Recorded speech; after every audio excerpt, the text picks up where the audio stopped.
Hello, j'espère que vous allez tous bien. Bienvenue dans cette nouvelle vidéo et aujourd'hui, on va voir la différence entre le branding et le marketing. Quelle est réellement la différence entre les deux car tu fais peut-être plus l'un que l'autre et du coup, il te manque peut-être une pièce du puzzle pour réussir à te démarquer et monétiser ton activité sur les réseaux sociaux. Si tu ne me connais pas, moi c'est Augustin Passy, je suis coach consultant en personal branding et j'accompagne les entrepreneurs, les coachs et les prestataires de services à développer leur visibilité et monétiser leur activité sur les réseaux sociaux. Donc commençons cette vidéo avec le branding. Qu'est-ce que c'est? Le branding, c'est le fait de créer une image de marque, de se démarquer dans la tête de son prospect, de nourrir sa relation avec son audience et tout simplement c'est l'expression d'une marque. Aujourd'hui, il y a tellement de coachs, de consultants, de freelance sur le marché qu'il devient primordial de vraiment se créer un branding pour tout simplement se différencier du reste. Sans branding, tu n'es juste qu'un autre entrepreneur et tu auras de mal à te vendre et donner confiance à ton prospect. Et du coup, sans confiance, il n'y a pas d'acte d'achat. Depuis le début maintenant, lorsque tu commences sur les réseaux sociaux, ça devient de plus en plus important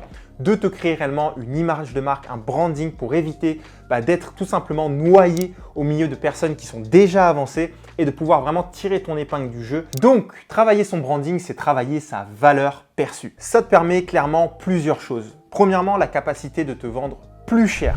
Deuxièmement, la capacité d'être en fait la seule option pour tes prospects, pour tes clients, tout simplement parce qu'ils vont se dire si je ne vais pas voir lui, mais qui est-ce que je vais voir qui en soi peut vraiment régler mon problème. Et troisièmement, ça te permet d'avoir plus d'opportunités puisque un branding qui grandit, c'est aussi des opportunités qui grandissent avec. Donc ton branding, il est composé de la communauté que tu crées, de ton visuel, de la façon de t'habiller, ta posture, ta façon de t'exprimer.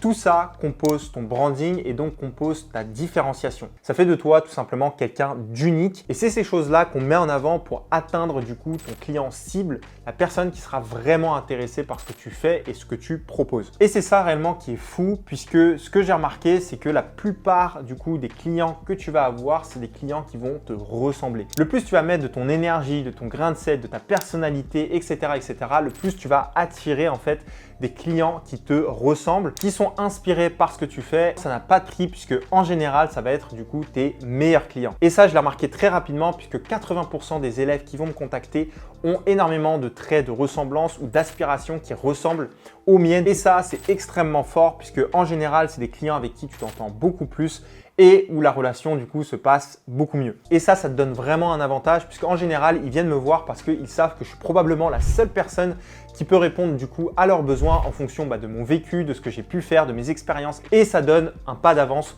sur ta concurrence. Et enfin, avec un bon branding, tu as de moins en moins à vendre puisque ton branding commence petit à petit à parler pour toi. Et c'est la raison pour laquelle je pense que lorsque tu as un business de prestation de services, de coaching, il est hyper important de donner et de ne pas avoir peur d'en donner trop, tout simplement parce que je crois fortement que plus tu donnes, plus tu vas en recevoir en retour. Parce que je pense que si quelqu'un a des résultats ou a des prises de conscience tout simplement avec la valeur que tu lui apportes gratuitement, il va tout simplement se dire mais comment est-ce que c'est si je prends ce qui est payant? Et je pense qu'il vaut mieux toujours améliorer la valeur que tu apportes dans tes coachings ou tes prestations de services payants plutôt que de diminuer la valeur que tu apportes dans tes contenus gratuits.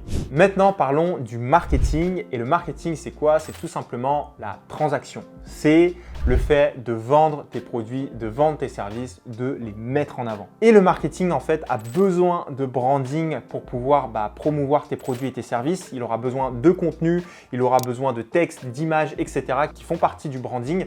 Donc, le marketing a besoin de branding, mais par contre, le branding n'a pas forcément besoin de marketing pour exister. Seulement avec du branding, tu auras forcément du mal à vendre tes produits ou tes services. Il faut du coup avoir des stratégies marketing, donc montrer ce que tu peux apporter à tes clients, faire de la publicité du coup pour ce que tu proposes. Et donc, c'est le marketing qui emmène à la transaction. Et du coup, le marketing, on peut voir comme l'action d'aller augmenter tes ventes sans forcément aller toucher à la valeur perçue qu'a le client ou bien à comment est-ce qu'il va se sentir, etc., etc. Donc le marketing doit être calculé dans ton entreprise, il doit être là parce que sinon, il n'y a pas de business. parce que tu ne vas pas faire de vente. Donc le marketing est totalement primordial à ton activité et tu ne peux pas du coup vivre de ton business uniquement avec du branding. En revanche, je te conseille vraiment d'éviter les stratégies de vente extrêmement massives. Pourquoi ? Parce que tout simplement, un branding, ça se construit sur le long terme, mais ça peut se détruire assez rapidement. Donc pour résumer, tu peux vouloir juste peut-être créer une image de marque sans forcément vendre et juste en créant une relation avec ton audience. En revanche, le marketing inclut forcément une expression de la marque et donc du branding pour pouvoir faire la promotion de tes services, de tes produits en créant tout simplement du contenu. On peut le résumer également en une phrase, le branding veut une relation et le marketing veut une transaction. Les gars, j'espère que vous avez aimé cette vidéo. N'hésitez pas à me le dire dans les commentaires, à regarder mes autres vidéos pour développer votre audience et votre personal branding sur les réseaux sociaux. On se revoit dans la prochaine. C'était Augustin Passy. Tchuss.